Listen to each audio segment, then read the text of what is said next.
టీంలో ఉన్నటువంటి మా తెలంగాణలో ఏ సమస్య అయినా కానీ ముందుండి కొట్లాడుతున్నటువంటి మా పక్కా జడ్సన్ నన్ను మాట్లాడాల్సిందిగా కోరుతున్నాను.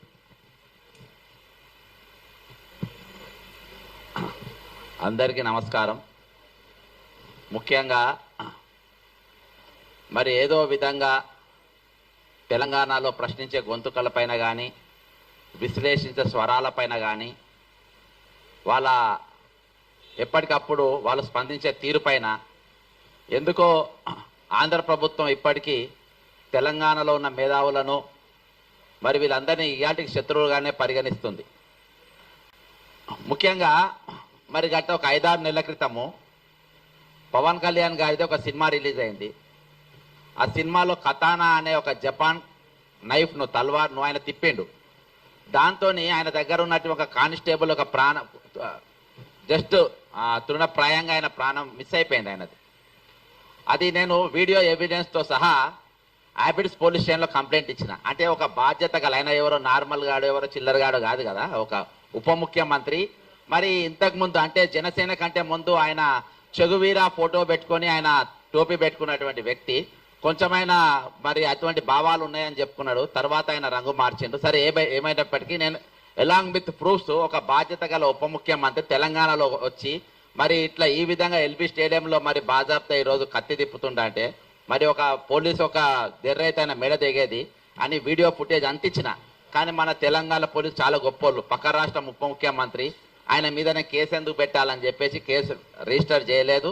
నేను ఇప్పటికి చాలా సార్లు చేసిన. నేను ఎందుకు ఇచ్చిన కంప్లైంట్ అంటే ఒకటి నీ బాధ్యత ఏంది, నువ్వు చేయాల్సిన పనులు ఏంది, నువ్వు ఏ విధంగా చేస్తున్నావు. తెలంగాణలో వచ్చి నా హైదరాబాద్కి వచ్చి నా స్టేడియంలో నువ్వు తలవారు తిప్పే స్థాయికి నువ్వు ఎదిగినవా అని చెప్పేసి ఒక పౌరుషం తెలంగాణ పౌరుషం చూపించాలనే ఉద్దేశంతో నేను ఇచ్చిన. ఇక ప్రొఫెసర్ నాగేశ్వరరావు గారి విషయానికి వస్తే అంటే ఈరోజు వాళ్ళు ఏ విధంగానైనా నాకు ఇవాళకి ఒక అర్థం కాని ప్రశ్న ఏంటంటే ఇదే రౌండ్ టేబుల్లో ఎన్నోసార్లు ఇన్నయ్య గారు కూడా కూర్చుండ్రు. అసలు ఇప్పటిదాకా క్లారిటీ ఏంటంటే అసలు ఇన్నయ్య గారు ఎందుకు అరెస్ట్ అయ్యిందో ఆయన చాలా మంది చెప్పలేకపోతే నాకు కూడా క్లారిటీ లేదు. కాబట్టి ఎన్ఐఏ అనే ఒక పెద్ద సంస్థ ఇచ్చింది కాబట్టి ఎవరు మాట్లాడద్దని ఎవరు గుర్తులు ఎత్తలేదు. కానీ ఆయన ఎందుకు ఎత్తుకపోయిందో తెలియదు. ఇవాళ వెంకట్ అని మన జర్నలిస్ట్ వెంకట్ ఇంటి పైన బాజాబ్తా విజయనగరంకి వెళ్ళి వచ్చిండ్రు పోలీసులు. అరే భయ్ ఆయన ఏమన్నా పెద్ద పెద్ద ఏమన్నా టెర్రరిస్టా, పెద్ద యాంటీ సోషల్ ఎలిమెంటా, దేనికోసం పోలీసులు వచ్చిండ్రు? అరే ఇది తెలంగాణ ఆంధ్రలో అయ్యా జాగిరి అయిపోయిందా ఇది? అంటే అక్కడికి వెళ్ళి హైదరాబాద్ తెలంగాణ పోలీసు వాళ్ళు వస్తారు, ఇక్కడ వచ్చి ఇళ్ళ మీద పడతారు. అరే మేము మామూలు వాళ్ళమా? మేము ప్రశ్నించే గొంతుకలం. మేము మొన్న బండి సంజయ్ కేంద్ర మంత్రి కొడుకు ఒక ఇష్యూలో పాల్గొంటేనే ఇక్కడనే రౌండ్ టేబుల్ మీద పడ్డాం, అరెస్ట్ అయ్యేదాకా ఎంబడి పడ్డాం. లాస్ట్కు ఒక 267 మంది పోలీసులు ప్రశ్నించే గొంతుల పైన కేసులు పెట్టే కాడికి తీసుకొని వచ్చినాం. అరే అంత గట్టి స్వరాలు ఉన్నాయి ఇక్కడ. ఇలా అంటే పోలీసు వాళ్ళు ఎట్లా వస్తున్నారు అసలు ఆంధ్రాకి వెళ్ళి ఇక్కడికి పోలీసులు? జగన్ రెడ్డి గారు మీకు రెడ్డి గారికి నాయుడు గారికి ఏమైనా ఉన్నదా లింకు? మీరేమైనా కన్నుగొట్టి ఆయన ఇక్కడికి వచ్చి మీరు వేసుకపోండి అని చెప్పి ఇద్దరం కన్ను కొడుతుండ్రా? ఏమైనా ఇక్కడ మేజర్ ఇష్యూస్ ఏమైనా డైవర్ట్ చేసే ప్రయత్నాలు చేస్తుండ్రా? ఎందుకంటే ప్రొఫెసర్ నాగేశ్వరరావు గారు మన 2 రాష్ట్రాలనే కాక భారతదేశం అంతటా కూడా ఆయన పేరు ప్రఖ్యాతలు ఉన్నాయి. కాబట్టి 2 సబ్జెక్ట్ ఈరోజు ఫార్మర్స్ ఇష్యూ చాలా పెద్దగా నడుస్తూ ఉంది. దాదాపు 10 మంది ఫార్మర్స్ ఇప్పటి చచ్చిపోయినరు. పృథ్వీ గారు కానీ ఇక్కడ ఉన్నవారు చాలా మంది కళ్ళాల కాడికి కూడా పోయినరు. మరి మేము కూడా మానవ హక్కుల కమిషన్లో ఫిర్యాదు చేసినాం. మరి ఇటువంటి సెన్సిటివ్ ఇష్యూస్ డైవర్ట్ కానీ అని చెప్పి ఇద్దరు కన్ను కొట్టుకొని ఇవన్నీ ఏమైనా కథలు పడుతున్నా అనే డౌట్ వస్తుంది.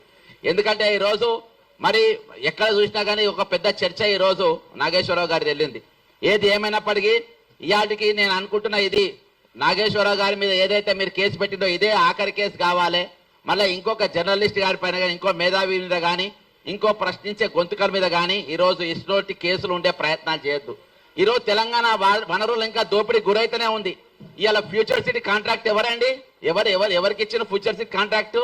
సీఎం రమేష్కి ఇచ్చిండ్రు. ఎవరైనా సీఎం రమేష్ ఎక్కడికి వెళ్ళి వచ్చిండ్రు? ఈ రోజు మా కాంట్రాక్ట్లను తీసుకుంటాం, మా వర్కులు తీసుకుంటాం. ఇంతకుముందు దోచుకుపోయిందని చెప్పి మేము తెలంగాణ తెచ్చుకున్నాం. ఇప్పుడు దోచి పెడుతున్నాం కదా మేము బాజాబ్తా. నువ్వు ఎందుకు ఫికర్ చేస్తున్నాం? మేమే దోచి పెడుతున్నాం మీకు. అయినా కానీ ఇవాటికి మేము మాట్లాడేటోళ్ళము, ప్రశ్నించేటోళ్ళము, అడిగేటోళ్ళము ఎందుకు మమ్మల్ని టార్గెట్ చేస్తుండ్రు? ఈరోజు నేను గతంలో రాజశేఖర రెడ్డి గారు సీఎంగా ఉన్నప్పుడు నేను కార్పొరేషన్ చైర్మన్గా చేసిన. అక్కడ ఉన్న క్యాడర్తో కొంచెం నాకు దగ్గర సంబంధాలు ఉన్నాయి. ఎందుకంటే రాంబాబు గారు వాళ్ళందరూ కూడా నాతోని చైర్మన్గా ఉన్నటువంటి వ్యక్తి. కొంచెం నేను ఇన్పుట్ తీసుకున్నా అసలు జరిగింది ఏంటండి. నాగేశ్వరరావు గారు ఏదైతే విశ్లేషణ చెప్పిండో అది కరెక్టా రాంగా అని చెప్పి 100% కరెక్ట్ అని చెప్పిన. మరి ఎఫ్ఐఆర్ చేస్తారా నా మీద?